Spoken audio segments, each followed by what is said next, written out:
Hello, hello. Happy Thursday, September 25th, 2025. I'm Manila Chan. That over there is Ted Rall. You are tuned in to the Ted Manila Information Show, or TMI Show for short, because we obviously bring you way too much information.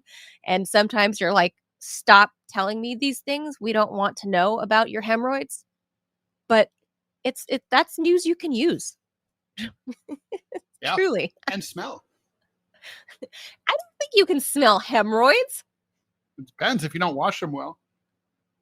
I don't know if that's true. I'm going to look that up. I don't know. But that's just an example, prime example right there. But I do advise colonoscopies for all 45 and over.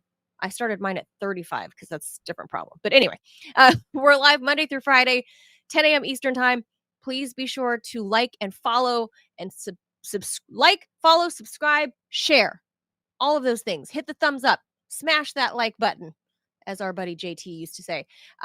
So on today's show, we are going to be giving you the update on this weird ICE facility shooting, Ted, over in Dallas that we started the show with yesterday, but it was still breaking news at the time. There wasn't really much information out, but now there's suddenly this flood of information, which, similar to the Charlie Kirk shooting, doesn't make a lot of sense. But we'll tell you what the official story is. Then we're waiting for basically any moment now, supposedly, that James Comey is supposedly about to be indicted. We'll get you up to date with the drama there. And I know a lot of people are having this meltdown over it, like suddenly want to protect James Comey and like this is unprecedented and blah, blah, blah, and fascism. I'm going to make the case for why this asshole and a bunch of others deserve it. They deserve it. And I don't care that it's, precedent setting. Someone's got to do it. At least somebody's got to start. You got to start holding these leaders accountable for lying. And anyway, we'll get into that in the segment. I'm very passionate about this one because, it literally impacts me and Ted and many, many of our other friends. It precipitated why we're in the position that we're in. So there you go. Then we'll give you an update with what's happening over in France. And no, we are not talking about the French First Lady's supposed peen or no peen debate. This is about a previous president, which I don't know, Ted, is this precedent setting there? Nicolas Sarkozy going to prison? I'm not sure if it's precedent setting there. If memory serves, I think he's already been to prison. Yeah, he has. But I mean, is he the precedent? Yeah, he's the prison guy.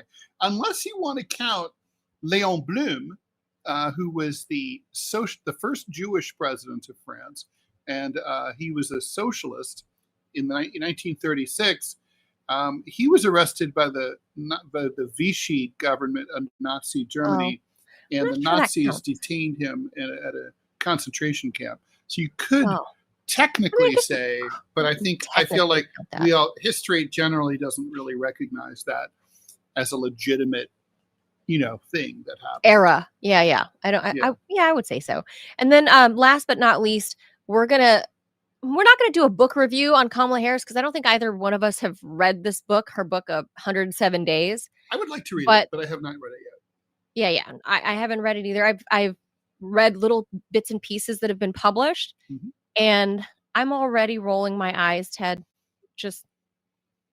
It's just rewriting history. Well, that's the purpose of writing a book of history, is to rewrite history. Your memoir? Well, yeah. Rewrite it. I mean, honestly, it's her chance to tell her side of the story. And there's nothing wrong with that at all. It's not cheating or anything like that. Her side of the story. She obviously has. Come on, she has a vantage point that is unique. No one else knows. She experienced things that no one else. I don't think she knew it. I don't think she knew it when she was supposedly living it. I don't think that was actually happening. But anyway, we'll tell you what she's saying now and how she's like defending her position, now that it's en vogue to be pro-Gaza. Now she's like, I've always been pro-Gaza. What are you talking about? I don't know that that's true. I don't buy it. Well, she says it Just was don't. all like behind closed doors, where it's impossible to verify and where it doesn't count, right? Where she's like, I was totally pro Gaza. I wrote it in my diary that Crossing your fingers. vanishes every 24 hours like Snapchat. I wrote it though. I was very, yeah. I mean, it Like, didn't make oh, obviously it's sort of like a distinction without a difference, but yeah, we'll get into that. Yeah, we'll get into that. So, all right, let's start. Well, I guess I was a little trigger happy. I was trigger happy there. Yeah, that's okay. All right, a gunman opened fire on an immigration and customs enforcement facility in Dallas, killing 2 detainees and critically wounding 1 more before killing himself. A shooter was ID'd as Joshua Jahn, 29 years old, of Texas. Trump and others in his administration already described it as a politically motivated attack by the left against innocent, pure-hearted, noble immigration enforcement agents, even though no actual motive has been identified and no cops were injured in the shooting. Investigations into the gunman are ongoing.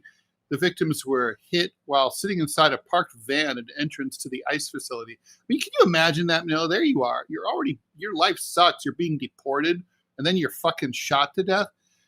Anyway, they were there at the entrance in the van where the detainees are unloaded for processing into the gulag there, according to the Department of Homeland Security. The 29-year-old suspected shooter was from Princeton, Texas. He last voted in a Democratic primary in 2020, according to county records. Texas is a state with open primaries, meaning that voters can take part in primary elections with or without an active party affiliation. And you can see why you might want to vote in a Democratic primary rather than a Republican primary, considering that no one was challenging Donald Trump in the Republican primary. Anyway, public records indicate that John had previously been registered as a student at Collin County Community College and University of Texas. He worked briefly at a solar company and in the cannabis industry. Ryan Sanderson, owner of the legal cannabis firm in Washington, told the AP. He was lost, and I didn't expect him to be crazy, Sanderson said, adding that he didn't really seem to have any direction and was living out of his car at a young age. I don't remember him being that abnormal. He didn't seem to fight with anyone or cause trouble. He kept his head down and stayed working, Sanderson said. In 2016, John pled guilty to felony charges of marijuana delivery and was placed on 5 years probation. U.S. officials haven't released any further information about the victims. However, the Mexican consulate said in a statement that one of those wounded was a Mexican national and that it was providing support and legal advice to the family. The suspect began shooting at the ICE facility just north of downtown Dallas from the rooftop of an adjacent building about 6:40 in the morning yesterday. The gunman fired indiscriminately at the building, according to a spokesman from DHS, hitting a parked van holding detainees. Photos showed with the Washington Post show damage from the gunfire, including office windows shot out by the bullets. The ICE field office in Dallas is one of the busiest temporary holding gulags for immigrants in the country, with more than 8,300 immigrants processed between the start of Trump's term in January and late July, according to an analysis of numbers from the Deportation Data Project. Unspent ammo recovered from the scene was marked with the phrase anti-ICE. Trump administration officials seized on this as a supposed sign that the shooting was politically motivated. Sharing an image of the shell casing on social media, dignified and always trustworthy FBI Director Kash Patel said initial review showed the shooter had acted with an ideological motive. While investigators have not yet actually established a motive, Trump was quick to portray the shooting as a consequence of rhetoric from radical left Democrats, not realizing that that's, of course, an oxymoron, while Vice President J.D. Vance claimed without evidence that political violence in recent years was not a both sides problem. That's true. It's mostly the right that does it. The majority of domestic terror attacks in the U.S. over the past 2 decades have, in fact, been committed by right-wing extremists. Counterterrorism experts have found. Representative Marc Veasey, Democrat from Dallas-Fort Worth, said it was disturbing that members of the Trump administration are already exploiting the tragedy to stoke fear, division, and anger. I popped Robbie on because I knew instantly in that sentence. Is he going to have anything to say really about this? Who, me? Yeah, shocking. Well, first, I really don't understand, what this guy was doing. If you're going to take pop shots at a ICE facility, you probably want to have some kind of knowledge about guns and how you acquire targets and how you shoot. Because if your whole thing is that you don't want people to get deported, you probably don't want to deport them to the next life. Because going back to Mexico would be preferable for some people, I'm thinking. Oh no, Mexico is much better than death. I like Mexico. I pay good money to go to Mexico. I pay money to go to Mexico. I like Mexico. Yeah, Mexico is great. Yeah, I've never been. I'm going to assume that y'all are right. I mean, from the pictures and stuff that I've seen, it looks beautiful. Nice. It's great. I think I prefer the that. Food is amazing. I think. And by the way, these are very religious people. You would like that. Yeah, you would actually like it. I'm sure I would. I mean, so just a couple of things. One, I don't really understand this whole thing that mass shooters have about firing off some rounds, then shooting themselves. The best method is to shoot yourself first, and then try to shoot. Yes. What's this new fashionable trend with the? Is he Gen Z? He's like border Gen Z millennial. He's 29, right? Yeah, so he's right at that border. I think he's Gen. Yeah, you're right. I think he's more Gen Z than. Yeah, exactly. So what is this thing with that generation of shooters? Let's not go to suddenly. That yet. I call bullshit on this entire story. Everybody's ascribe on bullets now. But I'm going to say, Ted, that whole trend didn't start with the Gen Zers. It actually started with our Gen Xer elected officials like Josh Shapiro signing bombs. Oh, that's true. Yeah. So I'm going to say it's our Gen X people who are the parents of these. As usual. Gen well, Z all shooters. The cool trends start with Gen X. That's always. That is true. The ripped jeans and all of that. That's us. Mm-hmm. That's so us. now But now our elected officials who we put in office that are Gen X. Well, you know who I think wrote on those shell casings. I think Kash Patel wrote on those shell casings. I don't look. Here's anti-ICE. Okay, so here's what we're being asked to believe. We're being asked to believe that someone, first of all, someone wrote anti-ICE on shell casings. Who would do that? If you hate ICE, you're not going to write anti-ICE. You're going to write fuck ICE or death to ICE or something like that. You're 29. You're not writing anti-ICE. Like if you kill an abortion doctor, you're not going to write on the shell casing like anti-abortion. You're going to be or even pro-life. You're going to be like, save the babies or something like that. Right. You're sending a message, right? Right. So like, so you're, that just doesn't make any sense at all. It's clumsy and ridiculous. Also, you're also being asked to believe that someone who had the time to set up a shot and successfully hit 3 people was able to hit 3 people, but the wrong people. So in other words, you saw the people well enough to shoot them, but you couldn't tell the difference between a mooked up ICE goon wearing masks and all their fake paramilitary gear and like the deportees who are brown and thin and wearing civilian clothes. I don't believe that. I don't think that's true. I think what's going on here is this was a person who doesn't like deportees and shot them on purpose. And then the administration thought, here's the thing. I always I'll call out excessive certainty, Manila. And like how Bush's lie for WMDs was not that he said that Iraq had WMDs. The lie was he said he was sure that Iraq had WMDs. Mm-hmm. Obviously, since there were no WMDs found, by definition, when you say, I'm sure they're there, and then you don't find them, you were lying about being sure because you couldn't have been sure because they didn't have them. So you lied. Okay. I'm gonna disagree with you. Wait, here. Let me just finish my point here. Sorry, I know I'm going a little long, but I think it's important. So here, the administration, in less than 24 hours after the shooting, is saying, we know exactly who caused this. We know exactly what their ideological motivation is. They're lefties. Look, they're not open to the possibility of anything else.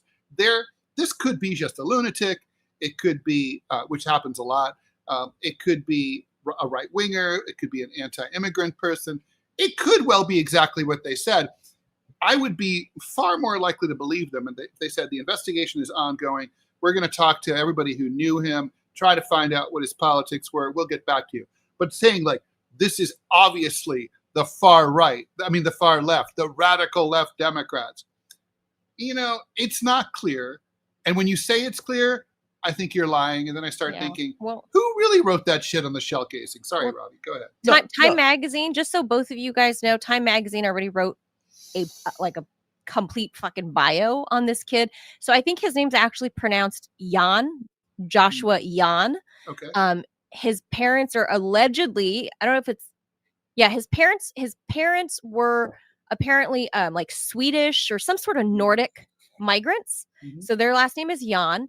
He has a brother and a sister, and he and his brother are close in age. And I guess they grew up being Boy Scouts. They're like first generation American. They were born in the US. They were like Boy Scouts, like typical Americana. If the parents are Swedish, it lends to the credibility of him possibly growing up more left leaning, more Democratic leaning. He's a registered Democrat. In Sweden. There are very few. He's a registered That's Democrat. not true at all. It's true. He's a registered Democrat. He's a registered Democrat. He voted at one point. He was a kind of a drifter, and he lived in Oklahoma. He lived in Oklahoma briefly and was registered to vote as an independent there.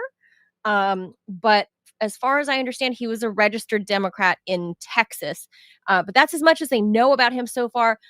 Everyone that has spoken, even anonymously, have said he's like a typical late 20-something gamer, not very political, that the few times he ever did express anything politically tinged, it was Democrat leaning, but not crazy, not like nothing wild. So nobody ever thought anything. So his gamer friends, again, apparently he was like on not Discord, Robbie. What's the other one? Steam?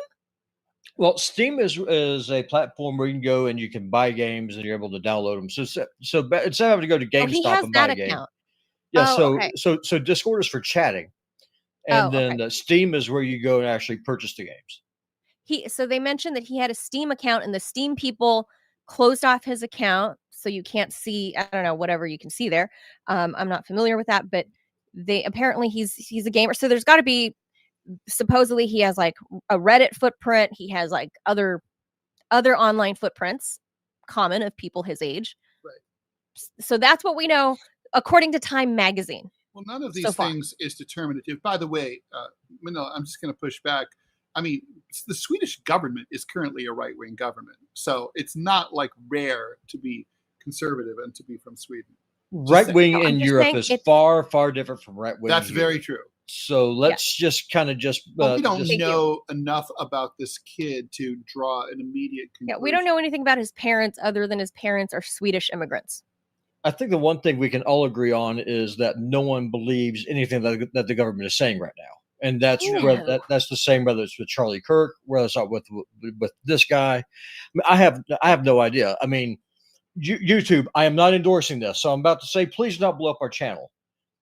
If someone was going to go, in my opinion, and try and take out a bunch of migrants, this is where I'm going to kind of push back a little bit on Ted.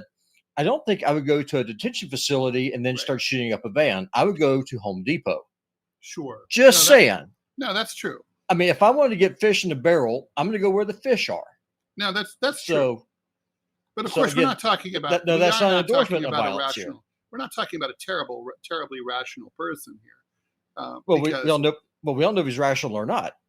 That's part of the problem. Well, he committed suicide, so that doesn't indicate a lot. Allegedly. Of rationality.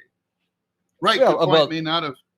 Yeah, again, that just kind of comes back to: do you believe what the government is saying? Well, and I think I don't believe anything that they say. I don't believe anything they say. They don't have credibility.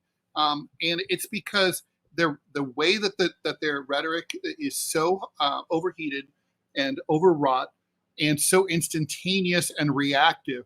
I mean, they don't strike the American people as people who are interested in the truth, right? Like we're going to find the truth wherever we find it. We're going to follow it, and like if the truth leads to bad conclusions for us, so be it. Right. You know, we're just not going to. Are Now, you all I saying wanna say Kash is Patel doesn't seem trustworthy? Clovis, by the way, No. has an alibi. He was not at the scene of the shooting. So, and he No, doesn't he doesn't have opposable thumbs. doesn't have opposable thumbs. So, I can prove that I right think. here. Look, no. Although I have seen opposable some thumbs. cats and dogs that had like the birth defect that had the extra thumb. polydactyl. Yeah, like further up their paw. Oh, I that's think. not a birth defect. That's the dew claw. Look, this is it right here. No. That's the Like dew, there's look, one. Look at the dew, look at that. No, mighty not dew that one. claw. No, not that one. There's like a whole different thing that's like This hanging thing? off. Yeah, this thing. Like Look, that's no, it from right a there. dog and a cat. No, That's the dew like claw. it's like a whole. No, I've seen like dogs. And very few cats I've ever seen. Maybe one or two cats I've ever seen. But I've seen dogs like a pound that had the extra. Oh yeah, those are the retired dogs at the pound. But you Oh, should avoid them. were they like? How are they retard dogs? If they have like a gross extra thing on their paw, Like an extra toe? yeah, they probably should just be killed. Yeah, and Tony One over on YouTube, he made a comment, and I agree. He said that he's probably shooting at the van without knowing what was inside of it, and I'm inclined to agree with that, because if your whole Yeah, I idea think is to hunt fascists and protect the poor, victimized brown people, you probably want to shoot. You probably don't poor want to shoot migrants. the poor, shoot the migrants. Well- you want to shoot ICE. If you believe the anti-ICE graffiti one- on the one- shell casing, which one could theory. be true, but One but theory. it's hard to believe, right? Well, One he's shooting. theory Well, he's is- shooting at them, so that Well, look. probably is true. One theory that I've seen floated around that makes sense of why this guy would have been there so early. It was before 7 a.m. Dallas time, which is an hour behind East Coast. So it was 8 a.m. for us. Was that, as you guys know, ICE likes to make early morning busts and raids. So maybe he thought that this was, a staging ground, and that a bunch of ICE goons were hopping into the van. Maybe. But also, this could also be like analogous to an Old West lynching. In a lynching, often the sheriff arrests a suspect, and then a mob gathers and basically wants to kill that suspect. They don't want him to go to trial, and they attack the jail, and they, and they might have to take on the sheriff to get the suspect, so that they can lynch him. So this could have been like, I hate immigrants, and so I'm going to go where immigrants are, and I'm going to kill them during their I deportation don't think process. it's that. But again, though, if you're going to do that, Really you're don't not think going it's to. that. I mean, you're not going to attack a fortified facility with people who are doing what it is that you want them to do. Listen, I'm anti-immigrant. I want them gone. So by definition, I'm not going to go shoot the people who are doing what I want them to do. If I was going to do anything, Right. I would go to the Home Depot. I would go to Walmart, or best yet, go to the Rio Grande and nail them as they come across the river. I mean, I'm just being honest here. I mean, Ted, that theory is stupid. Yeah, I don't think that makes okay, sense. but, Ted. like- I think that's a stretch. I really think that's a stretch. Well, all right, Chloe. Just Not saying. that I believe the They don't not that I your believe the theory, official Chloe. narrative. This was YouTube, Chloe's theory. again, I am not advocating for this. So please don't blow up our channel. If you do, We're fuck just Robbie is just speculating on the many possible other ways that could have, that if somebody had this belief that they could have handled attacking migrants. Yeah, I mean, no, there's a reason why.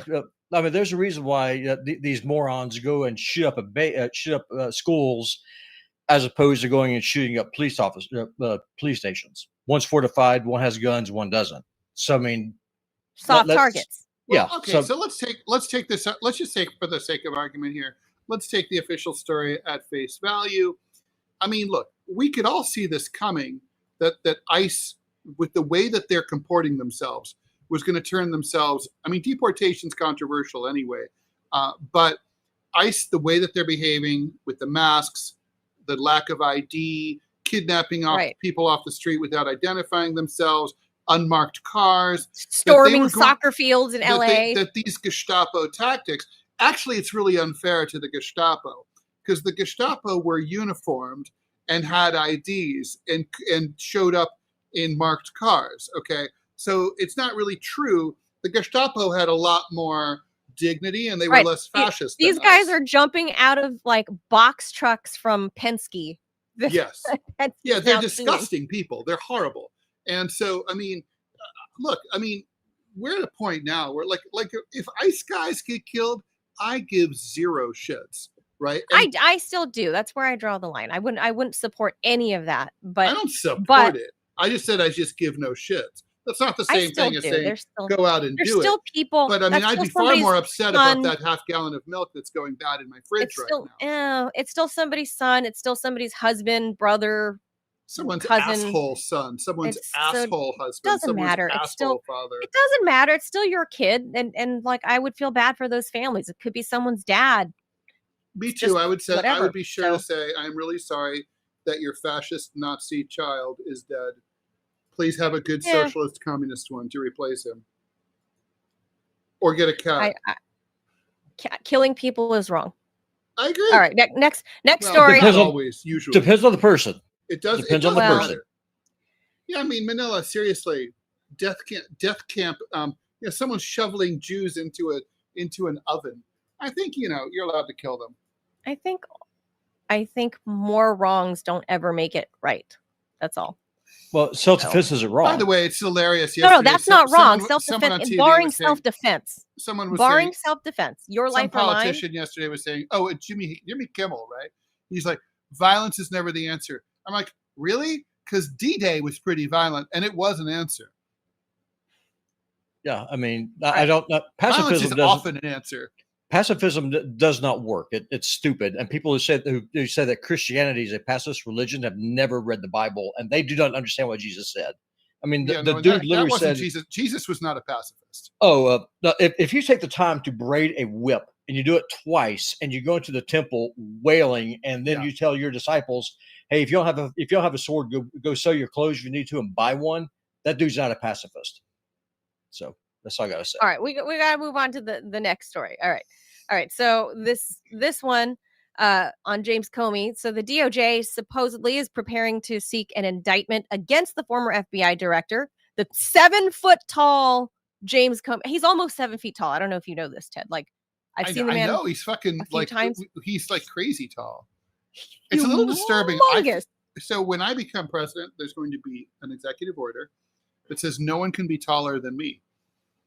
And you're pretty tall. I'm 6'2.5", and that's as tall as anyone should be allowed to be. He's almost. If you're any taller than that, I'm you're not bashing kidding. your head on everything, turning yourself into a retard. I think he's even taller than Governor Glenn Youngkin, who was also a college basketball player who's like 6'8" or something. I don't know. Comey's around that tall, like really tall. So I've seen him many times. I've been in his back when he was the FBI director for these specific hearings where I know he was lying. So I've witnessed him lying in real life, in real time. So this is what it's about. For allegedly giving false testimony to Congress, which I was there for, about his role investigating efforts to influence the 2016 presidential election, according to people familiar with the matter. The effort, which was the planning stage Wednesday evening, comes days after President Trump demanded prosecutors use the criminal justice system to punish his political opponents. But see, this is coming from the Washington Post, so they're framing it that way. So the investigation centers on testimony that Comey gave before the Senate Judiciary Committee on September 30, 2020, about the FBI's missteps in the Crossfire hurricane probe, which had delved into the possible, but ultimately unproven collaboration. Not only unproven, WAPO, disproven collaboration between Russia and Trump's 2016 campaign. Under the statute of limitations, the deadline to seek an indictment against Comey is Tuesday, 5 years from the date of his testimony. Prosecutors in the Eastern District of Virginia, right here where I am sitting, that courthouse a couple miles away here, are preparing to present their case to a grand jury as early as today. according to people familiar with this matter, speaking, of course, on the condition of anonymity because, they're not allowed to publicly discuss the case. And as you and I know, Ted, when people say, well, I'm not really allowed to say this, but I'm going to tell you anyway because you're my favorite WAPO reporter. None of these are leaks. There's no such thing as leaks. These are not leaks. These are all deliberate leaks. Any effort to indict Comey, though, must be approved by at least 12 members of a grand jury. The panel could also choose to reject the government's case. The matter was investigated in Virginia because Comey testified remotely from his home in McLean. Trump last week forced out U.S. Attorney here in the Eastern District, Eric Siebert, after he declined to prosecute Comey. Trump then installed a White House aide with no prosecutorial experience called Lindsay Halligan as the interim U.S. Attorney in the Virginia office. He also demanded that Attorney General Pam Bondi seek criminal charges against Comey and two other perceived political foes, New York Attorney General Letitia James and Senator Adam Schiff from California out there in Burbank. Prosecutors in the Eastern District of Virginia revived the case against Comey shortly after Halligan was sworn in just on Monday. Trump urged Bondi in a social media post, because that's how everybody communicates with their cabinet, Ted. That's like you don't even inbox them. You just tweet it out. Yep. And your cabinet will see it. Over the weekend, that he basically told her to go ahead and charge James Comey and Schiff with these crimes. He said, "We can't delay any longer. It's killing our reputation and credibility. They impeached me twice and indicted me 5 times over nothing." All caps. All caps again. "Justice must be served now!" 3 exclamation points. Siebert, a career prosecutor who had been serving as the interim U.S. attorney since January, determined that the evidence that Comey made materially false statements was insufficient to charge him. Investigators analyzed at least 2 of the former FBI director's responses to questions from Republican senators at the September 2020 hearing, according to people familiar with the case, or the alleged case. So, Ted, all kinds of weird stuff happening here. I do think it's strange that he... So, I suppose this Halligan woman, maybe she has a JD, because I think you should have a JD, right? If you're going to be the interim attorney, U.S. attorney in Virginia, I would think. Yeah. You would think she has a license, but she's never prosecuted. So, okay, whatever. She's interim. And so she's willing to do the bidding. Fine. Eric Siebert apparently, didn't see fit for whatever reason. Okay, whatever. He's out. My position on this is that the whole lot of them, James Comey, John Brennan, the 51 names that signed, the whole Hunter Biden letter, like his laptop, all of those people, anybody that's lied about anything related to this case, if they did it in a formal matter where they were in a formal situation where they were sworn in about whatever, they should all be prosecuted. They should all be indicted, because nobody is above the law. And James Comey was supposed to be the top lawman. And back in 2016, I was at those hearings, and I remember taking notes furiously. And I would look up, going, did he just fucking say that? You're talking about Russian influence. He talked about RT, and I'm sitting there going, "Oh, you're fucking lying through your teeth, you bastard." Because I know I'm sitting there with firsthand lived experience going, we didn't do that. We never said that. We've never published that. And this guy was giving his testimony to the House, to the Senate, and lying through his teeth, at least about the RT portion and our role in colluding with Trump, which is a load of shit. When at the time I was working for Ed Schultz's show, and Ed was actually stumping for Bernie. And here you have James Comey saying that RT was colluding, was in the tank for Trump. And this was a greater part of this whole Russia collusion narrative. So yeah, I think, maybe that was too long ago, so they can't prosecute him for that because that was in 2016. So they're looking at the 2020 stuff. I wasn't there for that. That was during like the COVID era. I didn't sit there for that. But justice delayed, whatever, justice served. I think he deserves it. And I think a whole bunch of these other assholes like John Brennan deserve to all be rung up on charges of one thing or another. And it pisses me off sometimes that these career elected officials or appointed politicals have repeatedly lied in the most consequential manner that has taken our country through fiery hoops and wars, and they fucking go off to their big 401k retirements or whatever with their government pensions.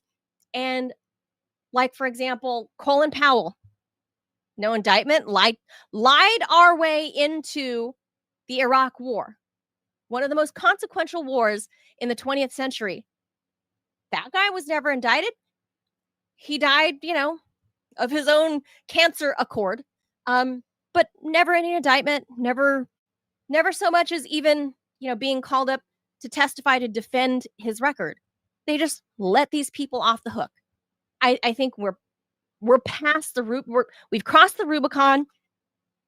We're at a different stage in American history that all of these assholes that are sworn in, either sworn into office and then later sworn in for their testimony, if they get caught in a lie, they should all be indicted. I don't care if you're a Democrat or Republican, you should all be indicted because all of these people have consequential roles in how they lead this country down the primrose path, and we all get suckered in to forever wars everywhere else, killing innocents all around the world. So James Comey, have at it. Indict his ass. Indict his giant ass. I basically agree, Manila. The only thing that makes it like uncomfortable for me is that Trump and his people are such a bunch of lying sacks of shit now too. And it's sort of like, it's like, Jesus Christ, a pox on both your houses. Sure, prosecute those assholes. I mean, including the 51 who signed the letter. I agree with that. I know their defense is going to be like, they have put in enough lawyerly weasel words like hallmarks of Russian disinformation. Right. We believe, blah, blah, blah. But, we all know the impression they were trying to give, and they all went and gave interviews to back it up. And there was no nuance in the messaging overall, right? It wasn't like, we kind of sort of think maybe. No, that's not what they did. That's not what they said. So, I mean, they were trying to tip the election results. That's why they wrote the letter. Of course. And so I hate them like you do. And I hate Trump and his whole spin about like this fake, like the fake Antifa shit, the fake radical left Democrat shit, the fake, like, the soaring crime on the Capitol Mall shit. I hate all of it. I hate them. Hell, at this point, if you're in government, Democrat or Republican, you're a lying sack of shit and you should be in prison. That's it. So, okay, I agree with you, but I hope they get new roommates soon from the Republican side. Like I said, I don't care what party anyone identifies with.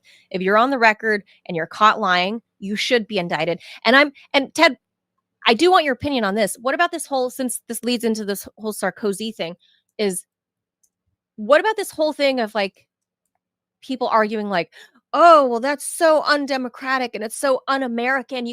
You're prosecuting your political foes, and therefore you're turning us into a banana republic. Like, oh, you're turning us into a Latin American country. Now we're Bolsonaro and Lula and just and saying that we are a banana. I say, yeah, we've always been a banana republic. We've just kept the veneer up a lot longer. It's just now the mask is off. Yeah. I agree. All right, let's read about Sarkozy.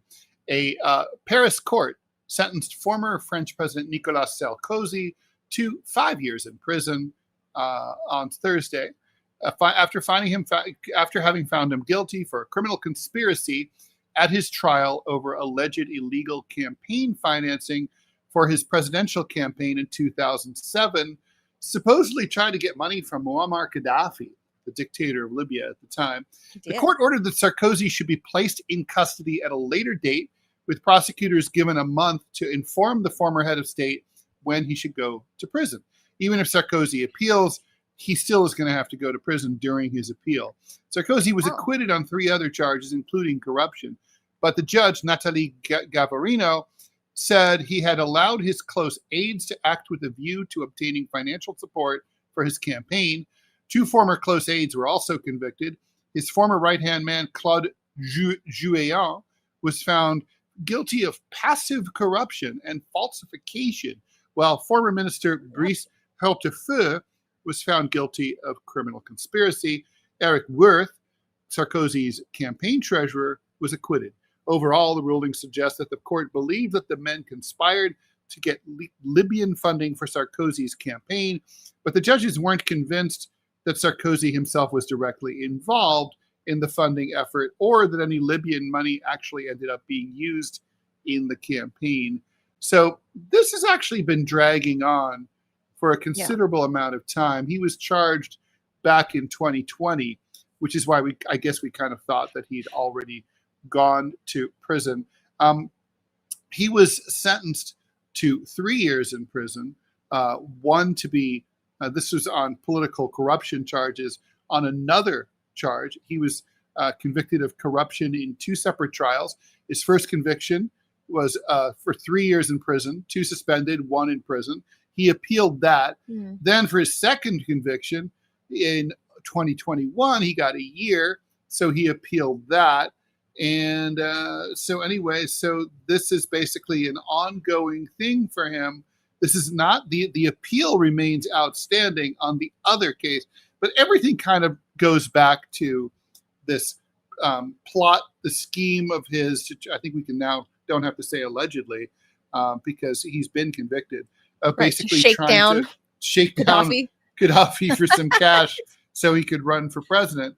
So bizarre. It's basically Sarkozy was guilty of the stuff that they accused Trump of doing, but he didn't do with Russia. So very strange. Right. Is he still married to that hot woman, Carla Bruni? Let's see about that. Did she stay with him through all of this? I think she did, because I saw a picture of him coming out of court with some delicious brunette. And he married her back in 2008. She's probably twice his height too. So I bet the secret to their success is she's like, hey, while you're down there.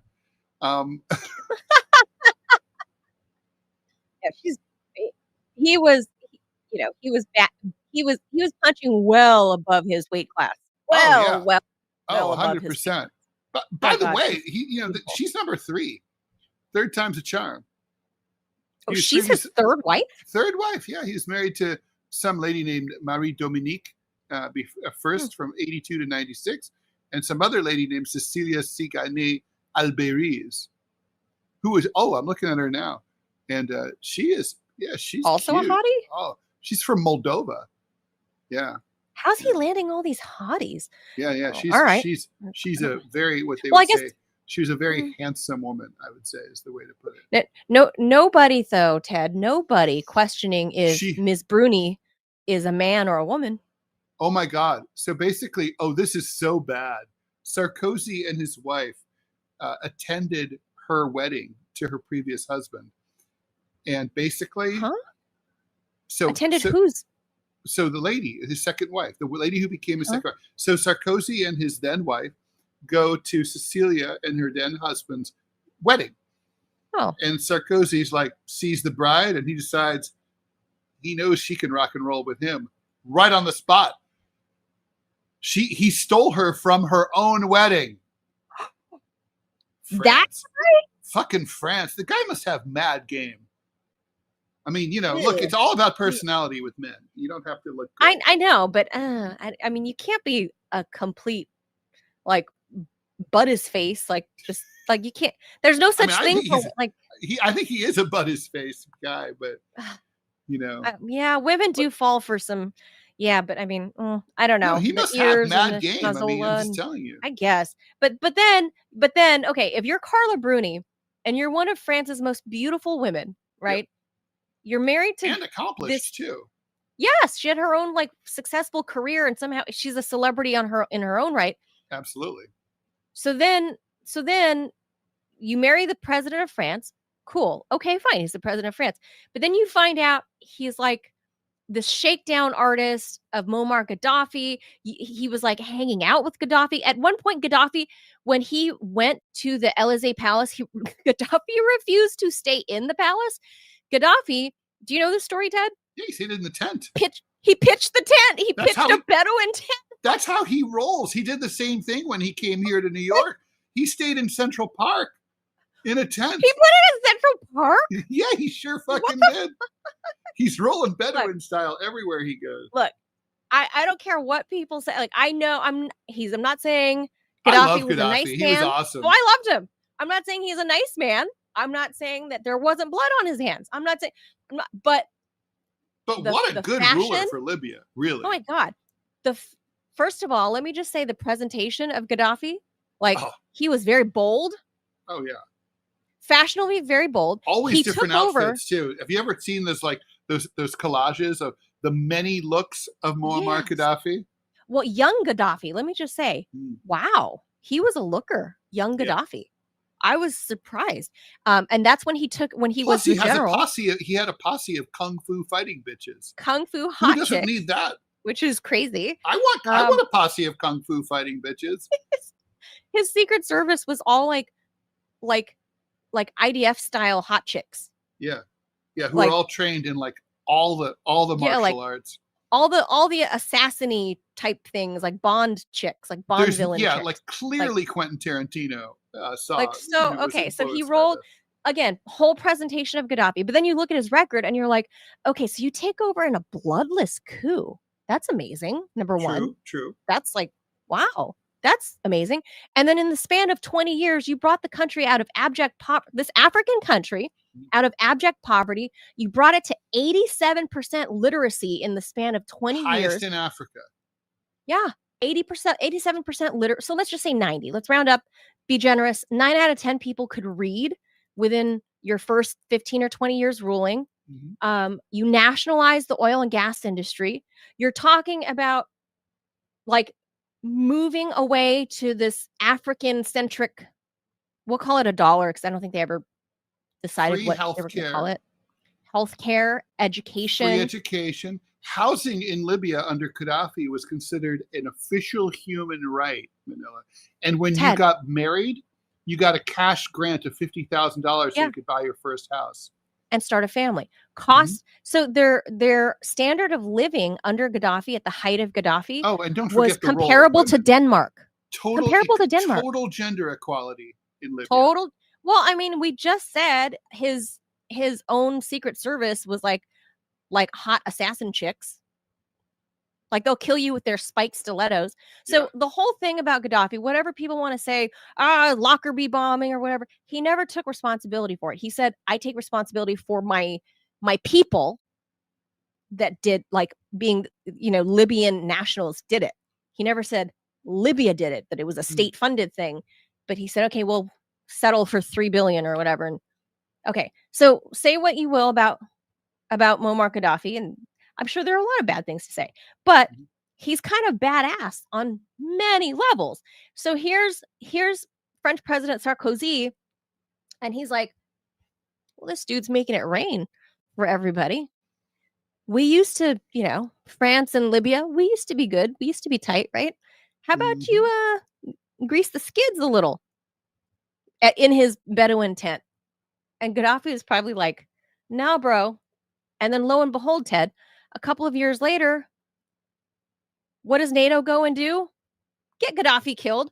So do you think that had anything to do with it? I don't know. Who knows? But Sarkozy's the one going down for it. Yeah, that's true. Sarkozy was, he flew too close to the sun. Oh, there's, He did. by the way, he's kind of like this kind of sets the precedent for what's happening to Marine Le Pen, right? Like Marine Le Pen also was found guilty of corruption. So it's super interesting, right? Here in this country, we have major problems with campaign finance, with too much money in politics. In France, they solved that problem by, and they did solve that problem. The way it works is you're not allowed to raise money for your campaign from private sources.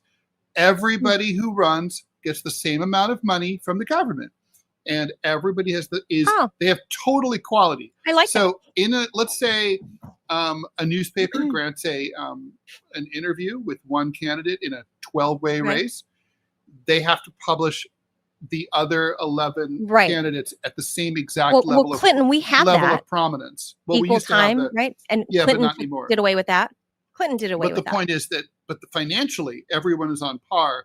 So what happens now is that candidates like Le Pen, allegedly, and Sarkozy, not allegedly, are basically looking for some extra money to gain an advantage. So they're going outside the campaign finance system, thus shaking down North African tyrants to try to get some money. So they basically solved the one problem, but it's encouraging these corrupt people to engage in financial corruption. Super interesting. We should keep going here. Former Vice President Kamala Harris, who is, of course, the favorite person of Manila, in the face of repeated interruptions from pro-Palestinian protesters, attempted to distance herself from Biden's response to Gaza during the first stop on her book tour for her new memoir, 107 Days. People in our administration can tell you what my voice was in those rooms, in those closed rooms in the Oval Office. I was not the president. I couldn't make the decision, but I made my position clear, Harris said before a crowd of 1,500 people at Town Hall here in Manhattan. Harris did not spell out specific policy differences she had with the administration in which she served, because she is a human weasel. She also sought to show sympathy for the protesters' positions, even as she defended herself from their claim that she's responsible for Palestinian deaths. She reminded the crowd of a speech she delivered at the Edmund Pettus Bridge in Selma, Alabama, 5 months after the October 7th attack on Israel, when she rebuffed Israel over conditions in Gaza. I was the first person at the highest level of our U.S. government or administration to talk about the fact that the people in Gaza were starving, she said. I took a lot of heat from the administration for doing that, she said. There are a lot of people that did not like that I spoke out so forcefully and candidly about my concern about what was happening in Gaza. She was also critical of Trump's handling of Gaza and his relationship with Bibi Netanyahu. Trump has given Netanyahu a blank check to do whatever he wants, she said. Well, that's true. Despite Trump's close ties to Netanyahu, protesters have regularly targeted Harris during her campaign. Yesterday, a couple dozen lined up outside Town Hall, holding up Palestinian flags and signs that read, "Harris, genocide is your legacy," and 717 days of genocide. About 20 years into the event, one protester began yelling, "The blood of the Palestinians is on your hands," cutting off Harris as she was responding to a question about how she navigated missing her home and family while on the campaign trail. The crowd yelled to drown him out as event staff arrived to remove him. Harris then began to talk about how she wrote about her position in Gaza in the book and understood the protesters' position. Then another demonstrator began yelling. So, look, she has this coming. And it's not a defense to say, behind closed doors, I was brave. The fact is, who gives a shit? You're a politician. What you do behind closed doors doesn't count. What counts is what you say in public. So if in public you say, I stand with the people of Gaza and against Netanyahu, that counts. And there's also all the stuff she did behind closed doors, like not allow the uncommitted delegates to speak at the Democratic National Convention. Mm-hmm. She could have said, I want them to speak. She made sure that they couldn't speak, or she certainly passively went along with their silencing. So, look, she didn't give a shit about the people of Gaza. And, frankly, what's in your fucking heart doesn't fucking matter when you're a politician. Okay? You're a politician. Your job is to articulate political policies and positions and arguments. And if you fail to do that, then, you're on the wrong side of history. I'm sure she's fucking embarrassed, and she's probably bummed that she's still being held to account even after no longer being a candidate and dropping out of political life. But that's what you get when you try to sanitize your personal history. She's complicit with genocide. And by the way, she'd be president right now if she had come out and supported the people of Gaza. You think so? Yeah, I do. I still don't think enough people liked her. Me and Rob. Yeah, I don't think enough people liked her. I think she came off that would have changed if she'd been in favor of aloof the people and of dumb. Gaza. And I still don't think that would have gotten her over the finish line. But look, I'm hearing from friends in California, sources, and they're not quite sources, but they're friends in California, that since she completed her book and right before she launched her tour, the reason that she had definitively bowed out of the California gubernatorial race is that her people are telling her, like, no, girl, you need to run for president again in 2028. You got this. You're going to get it. You're going to get it this time in 2028. You need to go for it. Like, don't do this count. No, She's not running. And that's what I'm hearing is that people around her are blowing smoke up her ass and telling her, girl, you need to run in 2028. You got this. And Gavin Newsom, obviously, is very obviously eyeballing 2028. So I think that's why now, this is several weeks ago before her book officially dropped. So now I'm seeing this where she's trying to distance herself from Biden, and now she's trying to distance herself from Netanyahu because it's politically unpopular for on the Democratic side. This is making a lot of sense as to what I heard about a month ago. So this fits that maybe she's trying to get herself more in line with progressives and trying to curry favor, and trying to rewrite history as to what her positions were on things.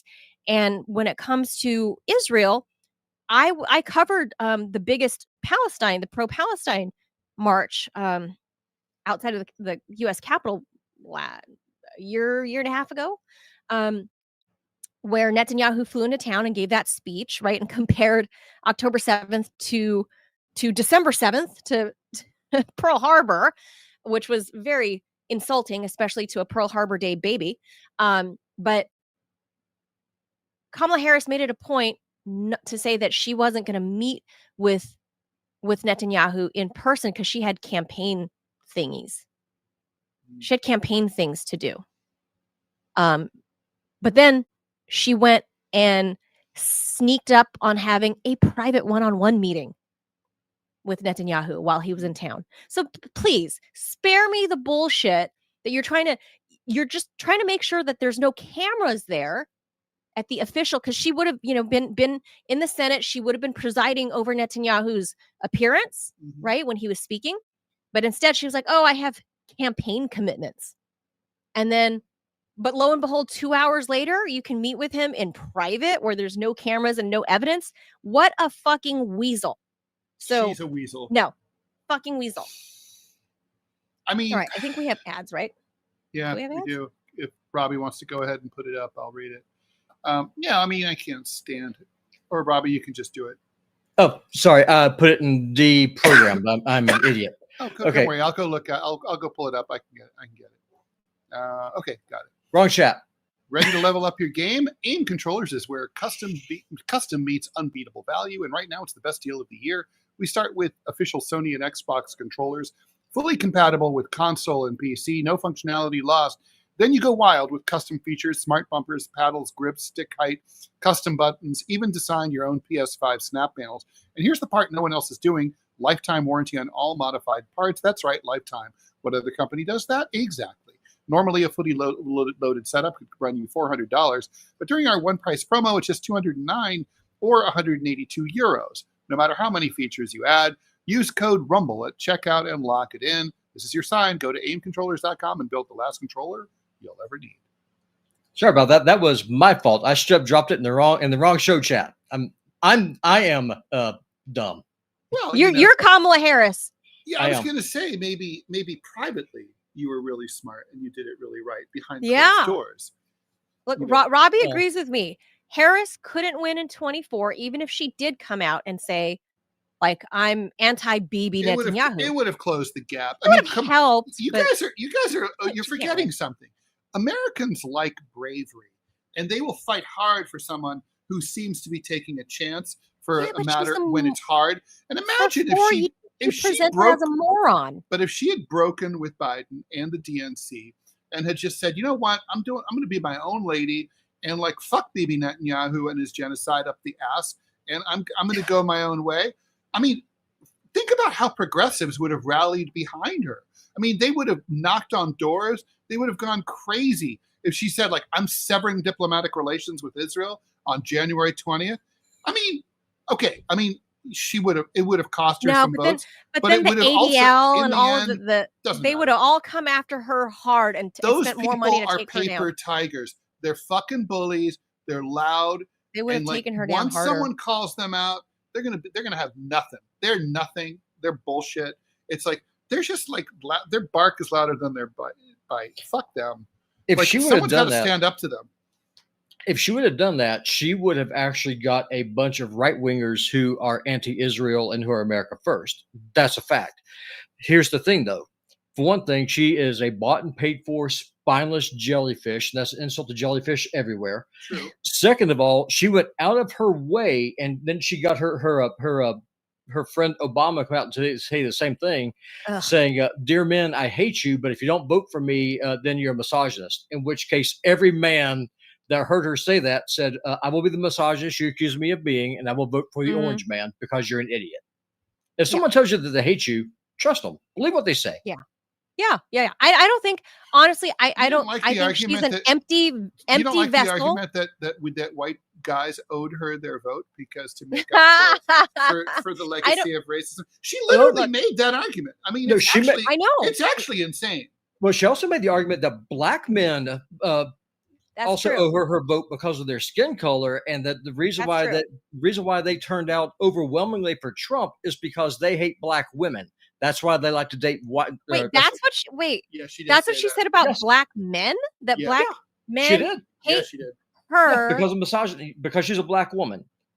And so black men hate black women. That was her assertion. Politics 101. Nobody owes you a vote. Yeah, that's an absolute fact. There's an argument that was made on The View and some of the other leftist talking heads. Yes, it was. True. Said they said they would vote for a white woman over a black woman because of just how things roll. And I don't. So all these black men hate their mamas, hate their sisters, hate their cousins. Black men hate black women. Yeah, well, that's why they like to date outside the race. That's the argument. I missed that one. I knew that she was shitting on white men. I knew that. But I didn't know that. Well, just men in general.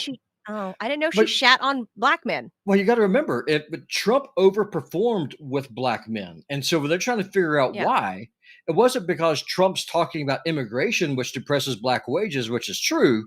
And so what you got to say is that black men don't like black women, and that's why they overwhelmingly like to date white women, because they're self-hating black men. Stupid, so dumb. Yeah, I got to that. I got to that debate. I got to that debate with my sister-in-law because she full on says I cannot find a qualified black man. Her words, not mine. A qualified black man to date me. It's like, well, what are your qualifications? Well, he has to be college educated. He has to earn 6 figures. I was like, well, if you're going to find that dude, why would he date you when you look like a beached whale? Which, by the way, she did. I'm serious. I mean, if you want some athletic dude who brings home a big paycheck, there's not a whole lot of black men that fit that. She's in like looking for like a Michael Strahan. So in that situation, if you look like that, you eat a 6-pack of pudding every single day, you're not going to get a dude like that. Sorry, you're just not. No, that's true. Of course it's true. I had a friend like that. We'll call her Felicia because her name was Felicia. And and she was a heavy set lady, pretty, Serbian, so she had like that pretty like oval face, but heavy, and she wanted like ripped dudes with six packs, and I'm like, okay, listen, those guys are shallow; they're not going to go for you. No. So Or gay. You need to either hit the gym, or have a broader sense of what an attractive man looks like. I mean, there's a lot of problems. I mean, in the war between the sexes, like these days, one of the worst things is like all the feminist women who are making like major salaries and don't want to date like guys who aren't doing as well. It's like, I mean, just think about like the old model in the 1950s. If a girl was cute but maybe poor, she could perfectly marry a rich guy because marrying up, he would support her. He would support, of course, them both. And like, and now okay. Sometimes this should be the opposite, right? Like sometimes if a woman's rich and she's making a good salary, and like the guy can hold down the fort at home, maybe with the kids or whatever. Maybe he's working, but he doesn't make as much money as she does. Sure. But he's cute. That should work. But for a lot of women, it doesn't work. They're just like, they want it all, and it's like they're just unrealistic, and that's why a lot of guys are checked out. I mean, I don't know about them. I mean, they're not long ago. Women are I've dated my fair share of hotties and not so hotties. Some tubbos, some shorties. Well, Manila, you got to remember, you are the exception to the rule, and you prove the rule because you are the exception. I mean, most women, let's just be honest here. Most women want security. What does security entail? They want to have a guy who makes more money than they do. Increasingly, that's becoming harder and harder to do because women increasingly make more and more money than men do. There's more women in college. There's more women who are educated. So as that happens, that dating pool then goes down, and pretty soon you find yourself in the situation where my sister-in-law is, who's bitter, she's angry, she's that angry middle-aged feminist who me and you got into it about last week with after Achilles Laria's episode, where she wants all these things while she weighs 380 pounds because she's eating a six-pack of Jell-O every single day. You're not going to get that. If there is a black dude who's like that, he's going to find himself some blonde little hottie who he can use as a trophy. Kamala Harris did not marry a black dude. Her father is black and married an Indian woman. Listen, she gave Willie Brown a blowjob, and that's how she got. She dated Montel. She dated Montel. Yeah, probably in a throuple. Yeah, what's your point? And she ended up marrying a Jewish dude with a ready-made family. So what's your point? With a lot of money. So I'm just saying maybe she's taking this.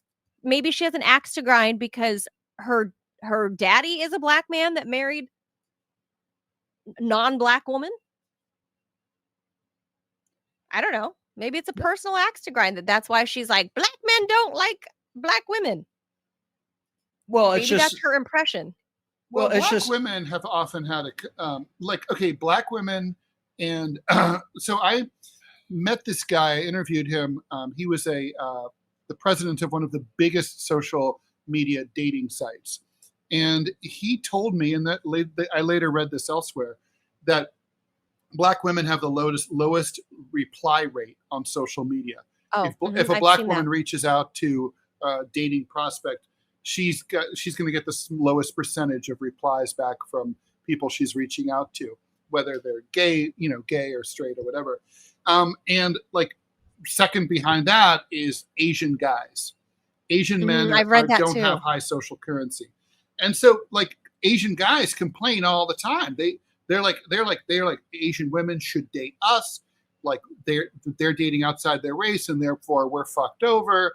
Oh, I got that kind of hate when the RT viewers found out that I got married. One day I showed up with an engagement ring, and not long after that I was married.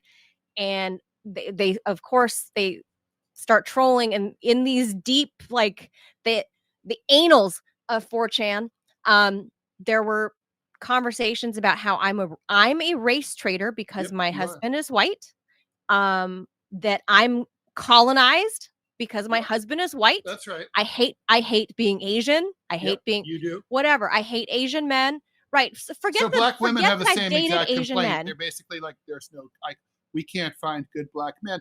And in fairness, black men have been absolutely devastated by the criminal industrial by the prison industrial complex. They're scooped up and fucked over by the man for real. So yeah, they're a distressed population. So it is hard to find, Thank quote you. unquote, Thank you to Well Dressed Nerd for One the thing donation. He says that chick ain't black. Sorry, not sorry. And I gotta confirm, Robbie, can you put that up on the screen? We gotta confirm, and I know this for a fact. Well Dressed Nerd is himself black, so he can say he can throw stones. Well, as a dude who's married to a black woman, I can tell you that we caught a whole lot of flack from her family for her marrying outside of her race. So Kizzy, sure. So fact check me on this.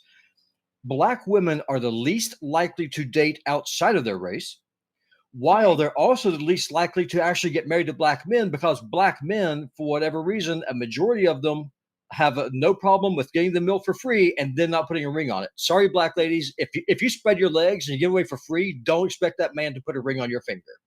Play the whore, treat her like a whore. Well, that goes for any race, though. Well, again, look at the numbers. It's highest among black Americans. The biggest reason why black Americans have problems that they have is that a traditional family with a mom and a dad at home, united in marriage, when they have kids, those kids statistically have a higher advantage when it comes to starting life than having a single parent. That's just a fact. And so a lot of the problems with in Black America, unfortunately, are self-inflicted, and no government program can fix that. And that is because the welfare state incentivizes women to have children outside of wedlock. It is a social pathogen of the highest order. That part I can attest to. I did a whole special called Forgotten Fathers, and I delve into a portion of that under the Jerry Ford administration, where they started going after dads who didn't pay child support, basically making it a debtor's prison, making America a debtor state for dads. But then also where the local jurisdictions will match dollar for dollar what the dad owes to basically what you can get in terms of financial support from the municipality. So it's a whole convoluted web of things. But to Robbie's point, he's absolutely right that the state by state and federal overall actually supports Robbie's point, because I've done a whole special on this, and that is true. The state has subsidized and incentivized women to not be married. Well, of course they do. It's because a dysfunctional population is easier to control. I mean, I wish that people in DC were as stupid as people think that they are. Unfortunately, they're not. Most of them are very intelligent. That's the problem. And so whenever you start bribing women, and then you start saying one of the funniest things that I get into it about with over abortion, like I'll talk to a woman and say, "Oh, well, I got pregnant. Oh, was that like catching a cold? Was it the flu? We were just walking down the street, and all of a sudden, oh my God, you got pregnant? Or was there actually an act involved?" It was like COVID. Yeah, it just happens. Just caught it. And if you point this out, then you get called a racist. There's nothing racist about this. Listen, the most important thing bad choices, girl. The most important thing that anyone can do, regardless of race or where you live, is get married and have kids. Raise those kids with a father at home. Have a father who's not afraid to instill discipline, and then work and teach their sons how to work. We've gone way off the rails from the Kamala Harris thing, but I think you're right that was part of her platform, which is why she lost so bigly. Well, it's because she's going against that though, because she said to men, "We do not need you." I did. So she told half the population, "We do not need you." Well, I'm sorry, societies cannot work without a man at home. That's when, mark my words. That's when you get Chicago. Mark my words. We're gonna go. Ted's got some other stuff to tape. We're gonna go, but mark my words. I heard this is September, so in August, over a month ago, from people back home, that there are people around Kamala Harris telling her, "Oh no, girl, you got this. 2028 is your year, girl. Go for it." In what world? I'm just saying. Because obviously these are people that are grifters that stand to make a lot of money if she runs, because people don't understand like how much money if the super PACs rake in cash. Remember, Angie Wong told us this because she's been in that PAC world. If your PAC brings in money, it's yours to keep. It's yours. And then Yeah, that's true. whoever is a contractor to your campaign, to your super PAC, to your campaign, they rake in, they can ask for millions of dollars or hundreds of thousands of dollars in contracts. So there's a lot of money to be made if Kamala Harris runs. So there are people, I'm telling you right now, for a fact, there are people surrounding Kamala Harris, goading her on as she's dropping this book, goading her on and telling her, you got this. Now in 2028, you're going to do this in 2027. You're going to have a full year to campaign, not 107 days.